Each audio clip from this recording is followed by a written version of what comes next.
गरुडगमन तव चरणकमलमिह मनसि लसतु मम नित्यम् गरुडगमन तव चरणकमलमिह मनसि लसतु मम नित्यम्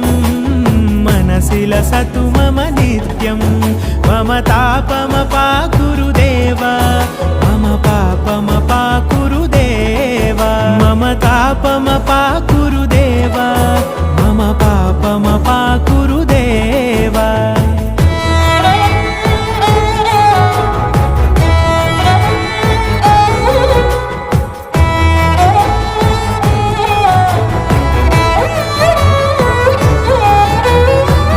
जनयन विधिनमुचिहरण मुख विबुध विनुत पद पद्मा जल जनयन विधिनमुचिहरण मुख विबुध विनुत पद पद्मा विबुध विनुत पद